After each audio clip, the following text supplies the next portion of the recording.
Hello, last ones. Now, there's a lot of, interesting stuff going on in the world right now, but I figured I would tell you a little bit about water. I have some water right here. There's water in this bottle. It used to be a liter, but then I drank some. Water was invented in 1820 by Dr. Jean Valjean. He originally wanted to call it 2H6O1, but that was a little bit cumbersome to say, so they just changed it to H2O. Water was actually banned in America for a while, from 1919 until 1926, during the Great Prohibition as a result of the 18th Amendment, and it was, restored because people realized that the body is like 63% water, and it would be kind of ridiculous not to allow it. Water was a main symbol in the wonderful classic The Great Gatsby by F. Scott Fitzgerald. Without the symbol of water, we would have never understood the way that it rots away and creates mildew in our souls. That has nothing to do with anything. That was a bad joke. Ignore that joke. It wasn't even funny. How about this?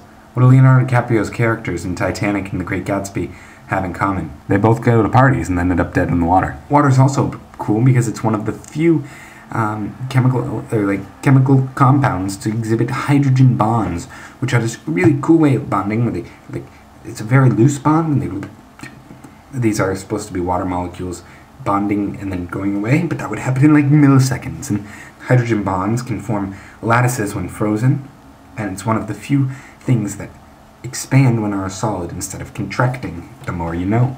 Water is also known to be poisonous to human beings. Well, and although it is poisonous, it takes roughly 85 years to kill a person, so, YOLO, drink it.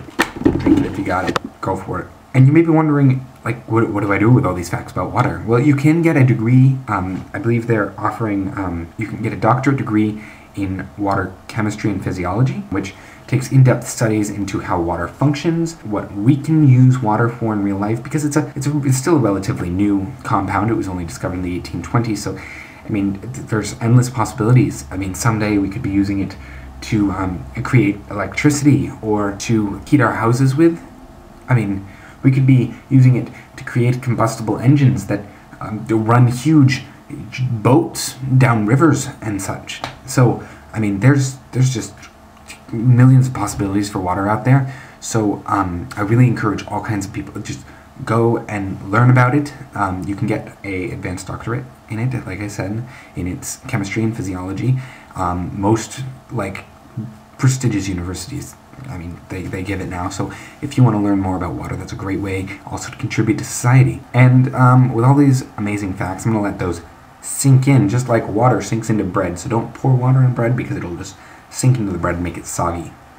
So like water on bread, I will see you next week. I'm winning.